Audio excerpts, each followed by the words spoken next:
Olá pessoal, tudo bem com vocês? Espero que todos estejam bem com saúde. E aí, mudou o CPC? Não, mas não cai na prova, né? O edital já está publicado. Será? Vamos bater um papo com a professora Cury aqui? Nesse bate-papo que vocês já estão acostumados. Professora Cury, muito obrigado por mais uma participação. Tudo bem contigo? Oi, Ale. Oi, pessoal. Tudo bem? Espero que todos estejam bem, tranquilos, na medida do possível. E vamos lá, né? Edital, a Cury estava falando, edital pitoresco, hein, professora? Toda hora uma mudançazinha. Professora, depois do edital, mudou o processo civil, é isso? Pois é. Quem esperava essa, né? Pois é. Sabe que eu fico preocupado? Se uma pessoa da área, né, de processo, né, não é uma pessoa que às vezes pode dar uma aula específica. Às vezes quando a gente vai dar regimento, os alunos perguntam assim, professor, esse cara que está dando aula, ele é especialista nisso? Eu falei, olha, ninguém é especialista em regimento, fica tranquilo. Sim. Mas em processo civil, a professora atua como advogada. Então, Sim. minha pergunta é, os seus pares, né? Eu sou advogado, mas não milito mais na área de processo, já foi meu tempo. Professora, pelo que eu li, ninguém estava esperando esse tipo de mudança, né? Não, até porque é uma lei que fala aí da questão de empresa, né? E a gente nunca ia esperar que isso ia alterar a sistemática processual, tanto é que, né, não interessa tanto isso para o pessoal que está estudando, mas a gente que é da área, assim, tem acompanhado um movimento que vai buscar discutir a constitucionalidade dessa mudança. Ó, o professor levantou um ponto bom, tá? Isso puxa para o direito constitucional, então eu quero falar. Ó. Não, pera um pouquinho. Vocês estão falando que mudou o CPC... Vocês não podem fazer isso com a minha cabeça, professor. Por favor. Vocês estão falando que mudou o CPC? Mudou. Tá, mas não vai cair na minha prova. Então, eu não sei que parte que eu te conto para você não ficar bravo. O seu edital saiu 29 do 7. Saiu 29 do 7. A medida é agora, 30/8 que está valendo. Não vai cair na minha prova. Então, eu tenho uma notícia triste para te dar. O seu edital, na minha opinião, eu não sei da professora, não poderia escrever da forma como está escrito. Eu acho perigoso. Eu acho que a VUNESP... Só falta a VUNESP retificar. Né? Eu acho que não precisava escrever isso. Por quê? Porque a vida está tão insegura juridicamente. Por que o edital não pode simplesmente falar assim, ó, toda a legislação considerada até a publicação? Acabou. Não. Sim. Aliás, essa parte aqui até saiu, né, professora? Julgado, né? Não tem mais. Legislação, gente. Legislação. Eu vou até grifar, porque senão a pessoa vai brigar. Não vou grifar, não. A pessoa vai entender, não vai chorar. Tô cheio de chorão já. Ó, aqui diz assim, ó. Legislação com entrada em vigor após a abertura de inscrições poderão ser utilizados quando supervenientes ou complementares a algum tópico já previsto ou indispensável. Pessoal, alterou alguma coisa agora sobre citação? Professora, então, tecnicamente, isso poderia ser cobrado. Poderia estar nessa ressalva, né? Não me surpreenderá se nos próximos dias a VUNESP alterar essa parte também, como fez aí com a questão da jurisprudência, né? Eu também acho. Eu só acho uma coisa. VUNESP, que está assistindo esse vídeo e tal, vamos evitar a discussão, porque se cair uma questão sobre isso, inexoravelmente vão judicializar. Por que você acha que a VUNESP tirou jurisprudência daí? Para evitar judicialização. O que é isso? Levar pro pau. É isso que aconteceu. Então, pelo amor de Deus, TJ, vamos caminhar bem com essa desgrama. Agora, voltando com amor, explicando algumas alterações do CPC, que em tese vai cair. Professor, qual vai ser a política do NEAF? O que abunda não falta. Essa é a política. Exatamente. Eu sempre falo isso para todos os alunos. Vamos para o mais, né? Até quando a gente resolve questão, a gente coloca questões de nível mais difícil exatamente para que o aluno esteja preparado. Até porque todo mundo já se atentou que a banca só está piorando, né? O nível da prova de escrever. Professora, mas também, como a Cury falou para mim antes de começar o vídeo, Ale, calma. São 5 artigos. Uhum. Né? E as alterações são consideravelmente pequenas, ok. Não é nada assustador. Gente, ó, não deixa de assistir Como Gabaritar. Tem um outro vídeo da professora Camila e eu. A gente se empolgou no outro, tá meio grandinho. Mas, ó, aliás, professora, você viu como foi elogiada naquele curso? Foi uma delícia. Olha, eu adorei. Professora adora estudar, então eu gostei muito. Foi o vídeo sobre o artigo 1015, se não falha a minha memória, né, professora? 1015, sobre o agravo. Vários alunos me mandaram. Professor, eu nunca tinha entendido o agravo e entendi. Que bom. Legal, foi um bate-papo que a gente conseguiu aí desenhar o recurso. Foi muito legal mesmo. Tô feliz também. Ó, vamos direto ao ponto. Gente, o artigo 231. Ah, professor, desculpa, o senhor não explicou por que vai dar pau. Pode ser que essa alteração surgiu por causa de uma MP que foi transformada em lei. Quanto a isso, não há problema. O problema é que essa 1040 não tratava de assunto de CPC. Aí a gente chama isso em constitucional de jabuti, de contrabando legislativo. Sabe assim, você joga alguma coisa lá para ser aprovada também? Gente, desculpa falar, mas pode ser que a professora Cury grave, porque aqui vai ser só uma aula aberta no YouTube, mas no curso ela vai ter que gravar tudo isso bonitinho, tintim por tintim, né? A professora Renata Soneverde também tem aula, acho que hoje, no Teoria. A professora Cury depois vai mandar para a tua área de aluno. Aqui eu direto ao ponto, tá? Mas pode acontecer o quê? Pode acontecer do Supremo pôr a mão em relação a isso. Pode ser que nós tenhamos uma análise de constitucionalidade acerca da Lei 14.195. Então não adianta você chorar por antecipação, tá? Vamos lá. Professora, artigo 231. Bom. Salvo disposição em sentido diverso, considera-se o dia do começo do prazo. Era o que estava escrito e continua. Só que agora acrescentaram o inciso 9. Professora, havia um monte de regras quando eu considerava o começo de prazo, certo? Por exemplo, professora Camila, sabe assim, eu sou daqueles assim, eu gosto de falar um pouquinho só de como era antes para entender como é. Professora, quando é que começa o prazo? Quando eu citava, por exemplo, por aviso de recebimento? Da juntada aos autos justamente do AR, né? Ah, entendi. É o que eu costumo falar para os alunos. Tá. O que não está nos autos não está no mundo. Então, não interessa que a pessoa tenha recebido o AR num dia. O prazo conta da data em que ele foi juntado nos autos, em que a informação chegou lá no processo. Chegou lá nos autos, né? Quando a gente fala em processo físico, eu sou mais velhinho, tá? Minha época sempre... E para quem tá rindo de mim, ainda tem processo físico, tá, filho? Mas eu pego ali, professor, ó, e junto... a data junta. Professor, o oficial de justiça fez a citação. Já vale a partir daquele dia ou não? Só da juntada também? Mesma coisa, a juntada do mandado cumprido nos autos. Ou seja, a professora vai explicar no momento lá do curso dela, ela faz isso inteiro, porque eu assisti, não sou besta, né? Professora, assistiu? Claro, eu vou gravar um vídeo com uma professora que é especialista no assunto, eu vou chegar aqui sem saber nada, eu sou bobo? Não sou, né? Leio antes, durante e depois. É assim que funciona a minha vida. Para mim não tem inteligência em direito. Para mim é esforço. É assim que é feita a vida, no meu sentido. Professora, depois de um monte de regra, a senhora está me dizendo, então, que acrescentaram o inciso 9. Ou seja, professora Cury, o 231 acrescentaram um tal inciso 9. Eu vou ler, professora comenta. Começa a correr... Desculpa, considera-se o dia do começo do prazo. O 5º dia útil seguinte à confirmação na forma prevista na mensagem de citação do recebimento da citação realizada por meio eletrônico. Professor, eu vou tentar entender sozinho. Quer dizer que foi feita a citação por meio eletrônico. E-mail. Já não é do dia que eu abri meu e-mail, então, é isso? Não, exatamente. Na verdade, vai contar o prazo a partir do 5º dia, então a gente conta da data em que foi aberto, né? Da data em que houve a confirmação do 5º dia útil seguinte. Então, a gente conta 5 dias e aí, a partir do 5º dia útil, é que começa a contar.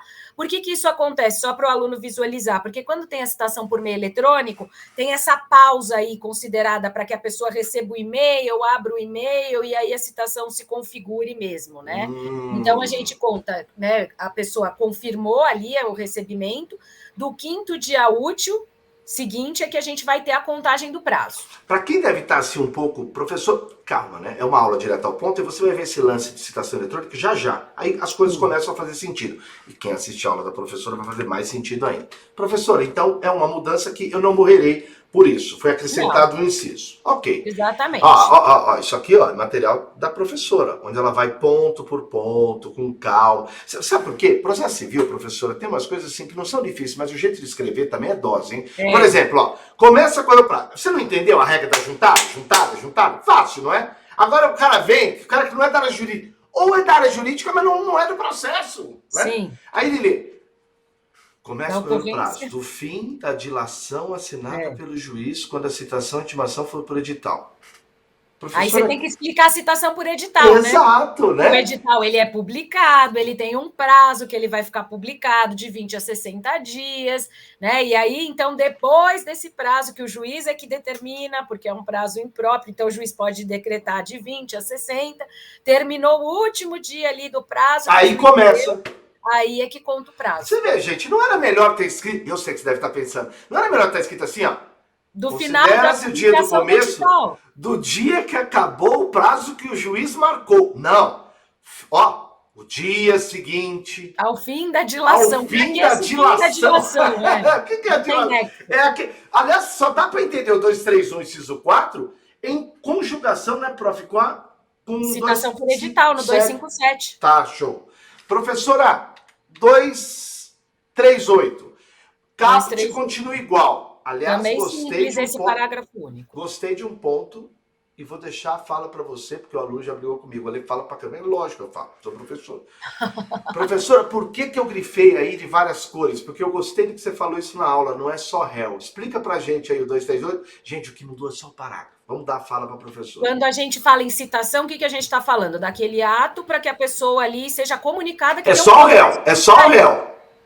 Oi? Não é só o réu, então. Não é só o réu. Então, por quê? Porque a gente pode ter o réu num processo ali dentro, né, de uma situação de um processo comum, o executado no processo de execução, que ele já inicia como executado, e do interessado, porque pode ser que seja um terceiro que vai passar a integrar o processo agora, e aí, então, ele também será citado, porque a citação é esse momento que a gente chama ali e fala, ó, opa, tem um processo aqui contra você. Tá. Então, a depender do que é o processo, de qual posição a pessoa está ali ocupando no processo. A tal lei 1495 tascou um parágrafo aí, professora.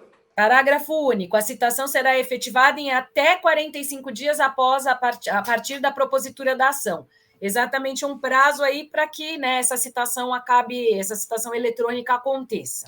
Vamos combinar que a gente não sabe se isso vai ser cumprido no dia a dia corrido e assoberbado, né? Está escrito até no nosso material. É um prazo impróprio e a gente sabe que, né, nem sempre...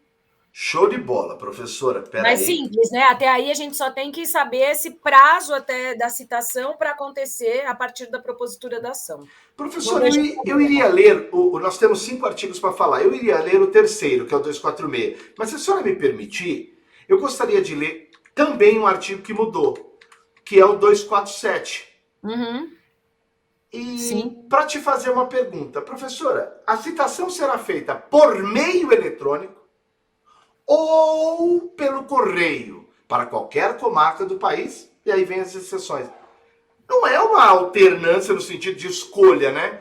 Porque eu tenho de lê-lo com o outro, é isso? Sim, porque a gente precisa entender que o 246 estabeleceu que a regra é pelo correio eletrônico, só que tem aí uma ressalva, né? Entendi. Quando que vai ser pelo... Porque o que eu penso é o seguinte, todo mundo vai ter e-mail cadastrado? Não, né? Então, essa é a questão. Puxa, essa parte que a professora Camila falou, eu li de uns caras que estão há muitos anos trabalhando no processo, gente. Eles estavam nessa discussão mesmo. Por quê? Vamos falar do Beabá, vai. A citação será feita preferencialmente por meio eletrônico, no prazo de até 2. Preferencialmente, não é obrigatoriamente. Eu sempre destaco isso. Boa. Né? Até 2 dias úteis contado a decisão que é determinar. O famoso CITES, né, professora? O famoso despacho do CITES. Por meio de endereços eletrônicos indicados pelo citando. O citando é quem quer citar. Eu, autor, quero citar o réu. O citando no banco de dados do Poder Judiciário conforme regulamento do CNJ. Professora e amigos, a gente sabe que a ideia é que todas essas pessoas jurídicas deveriam ter endereços eletrônicos cadastrados. Mas na prática, não pode ficar levando a prática para essa prova, né, professora? Porque não está bem assim ainda, né? Não dá para a gente ter isso em mente, né? Porque a ideia que passa aí é que aquela pessoa já teria, né, esse cadastro, ou já estaria ali indicado esse endereço, né, eletrônico, enfim. É uma situação, né? A gente não sabe como isso vai se realizar, mas tem que ter citando, já tem que ter esse endereço eletrônico lá indicado no cadastro do TJ, né? Lá no cadastro e o melhor seria o próprio CNJ organizar toda essa coisa, né? Sim. Professora, dá a impressão que sumiram com esses 1, 2, 3, 4, 5, está escrito revogado. Mas a senhora falou, não, Ale, porque eles estão aqui no parágrafo 1º A, é isso? Exatamente. As outras formas de citação, elas prevalecem, né? Não sumiram. Por isso que você falou antes de começar o vídeo. Essa ausência de confirmação em até 3 dias úteis, contado no recebimento da tal citação eletrônica, pode implicar a realização da citação por outras formas, então. Sim. Ou seja, se não houver a confirmação de que a citação de fato aconteceu de forma eletrônica, vai para a mesma forma que a gente já via antes. Correio, oficial de justiça, aí a depender do que o 247 estabelece também, né? Boa! Aliás, professora, todo mundo acha que vai acabar o trabalho do oficial de justiça. Não vai, né? Não vai. Entendi. Outro dia até eu recebi uma mensagem de um aluno falando se essa carreira tinha sido extinta. Eu falei, não, porque acho que como não tem concurso há muito tempo, ele pensou, né? Boa. Eu falei, não. Aliás, uma coisa que me chamou a atenção, professora, a gente pode até ficar um pouquinho mais de 15 minutos aí nesse vídeo, mas eu tenho de falar. Parágrafo 1º, ele fala, as empresas públicas e privadas são obrigadas a manter o cadastro, lá, mas ninguém falou das pequenas e micros. Só que agora o parágrafo 5º, ele ressalva, né? Sim, que somente se sujeitam a essa obrigação de manter ali de ter que constar o seu endereço nos cadastros eletrônicos, né? Quando não possuírem endereço eletrônico cadastrado no sistema integrado da rede nacional. A ideia é jogá-los também na vala, né? É jogar no mesmo baú, tá bom. Jogar também na mesma obrigação aí de ter que ter esse endereço, né? Tá. Bom, aqui estão só os artigos, porque já no Planalto já consta a atualização, conversamos hoje. E o último dispositivo, professora, lá da parte de provas, né? Já aviso, Curi, por favor, grava tudo isso aí para mim. Professora, é na parte de exibição de documentos, né? Que a gente tem. Aqui a gente vê o que mudou claramente, mas a professora Curi gosta desse comparativo também, e eu também. Acho legal. Explicar. Professora, esse negócio de exibição de documento ou coisa, quer dizer, às vezes o que eu quero está em poder do réu, é isso? Ou de terceiro, e eu não posso provar para o juízo. É essa a ideia? É você obrigar a outra pessoa que está com o documento a apresentá-lo em juízo, porque pode ser necessário para você demonstrar o seu direito, né? Entendi. Até conversando com a professora, foi legal que a gente estava falando, né, que existem países com o sistema do civil law, né, e do common law. E quando a gente fala em outros países, eles já tinham um procedimento que se chama discovery, né, de busca total dos documentos, não só o contrato X ou de categoria. E a professora falou, o que aconteceu aqui foi uma ampliação, então, né, professora? Exatamente, foi para constar essa documentação completa, né, ali para poder exibir a situação. Tanto que ele muda de individuação, que você em tese teria que, né, trazer a caracterização de um documento, para ele falar a descrição tão completa quanto possível do documento ou da coisa, ou das categorias de documentos. Aliás, em todas, ele... Olha, excelente observação. Quer dizer, ele não fala somente do documento ou coisa, ou pode ser uma categoria inteira. É só isso. Porque eu tô vendo que todos eles, o que teve essa alteração foi esse, ó. Olha o inciso 2. Fatos que relacionam com o documento ou coisa. Aí agora vem escrito, ou com as categorias, tá? Basicamente é isso, né? Tá, show. Professora, eu vou dizer uma coisa, tá? Eu tô feliz, eu sei que na aula a senhora vai explicar, tudo 246 e tal, mas assim, é chato enfrentar esse tipo de alteração, mas eu fiquei mais tranquilo, eu achei que fosse pior a coisa.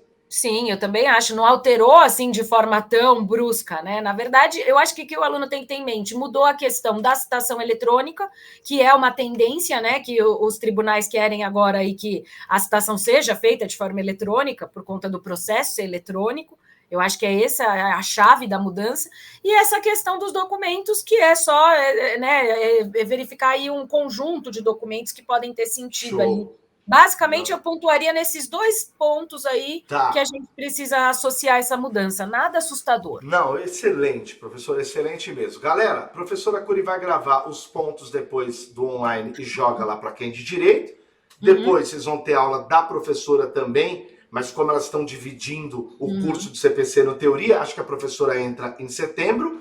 Eu tô adorando esse tipo de coisa e até ofereci quero fazer um curso separado assim com a Curi, uma coisa da minha cabeça, porque um aluno pediu para mim, eu já não tô tão bom nisso, então eu posso até participar, se a professora quiser eu participo, mas eu queria dela. Eu queria meio que a professora fizesse assim, independente do dia D depois, meio que 2 horas, um curso pequeno, um mini curso, alguma coisa nesse sentido, do direto ao ponto, daquilo que ela fala, ó, isso aqui pode derrubar, isso pode derrubar. Não Sim. é para aquele alunato que está vindo do nada. Claro que ela vai explicar o básico para entender. Mas eu acho que seria bom, professor, sabe por quê? Sim. Às vezes, um aluno entendendo algo difícil, dá a impressão que ele, mesmo que não caia, mas ele fica mais tranquilo, né? Você viu o que aconteceu com a Grava, Eu sempre fui assim, eu sempre preferi ficar mais segura, né? Me reforçando com tudo que, assim, tentando dominar o máximo para que, se eu precisasse só do mínimo, eu estava segura, né? A minha zona de conforto ali estava tranquila. Então, acho que é importante, né? Eu acho que o processo civil, né, Curi, agora para nós finalizarmos, gente,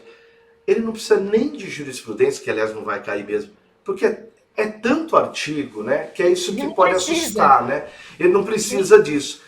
Professora, deixa aí sua mensagem para aqueles que estão lendo e às vezes a palavra não está tão boa, tal. Você indica ter calma, fazer exercícios, fazer o online. Como é que você enfrentaria? Primeiro, eu sempre digo que tem que ler a lei, né, a lei. Tem que ler, leia com calma, né? E outra, aí depois você vai, assiste a aula, eu acho que é um combo. Você assiste a aula, leia a lei e vai fazer exercício. Quando eu estou assistindo aula, eu vou com o CPC na mão ou com material? É bom, professora? Olha, eu não sei, eu preferiria que eles assistissem a aula com a atenção focada e depois fizessem a leitura. Tá. Até porque no online... Ou até mesmo os slides da aula, fazendo em cima do slide da aula. Sim, e a gente tem a possibilidade de repetir aquela aula depois, né? Tá. Ah, é verdade. Você tá no online. A pessoa pode até fazer isso, mas eu acho que é importante assistir a aula, pelo menos eu acho que nós, professores, sempre tentamos trazer o assunto desmembrado, né? Tá. Se você consegue entender aquilo, você leia depois, mas tem que ler a lei. Isso eu enfatizo sempre. Ó, pessoal, o vídeo era para ter ficado com 12 minutos. A culpa é da professora que se empolga na matéria. Professora... É porque eu adoro ficar aqui falando de CPC, de verdade. Professora, muito obrigado mais uma vez. Lê. E obrigado vocês por assistirem. Obrigado, professora. Imagina, que isso, eu que agradeço. Galera, gostou do vídeo? Que bacana! Então clica aí, né? Dá uma curtida, faz um comentário se você puder e inscreva-se no nosso canal do YouTube. E deixa lá no sininho, ao clicar, você recebe as mensagens também de notificação. Visite nosso site e conheça nossos cursos preparatórios para concursos públicos. Muito obrigado!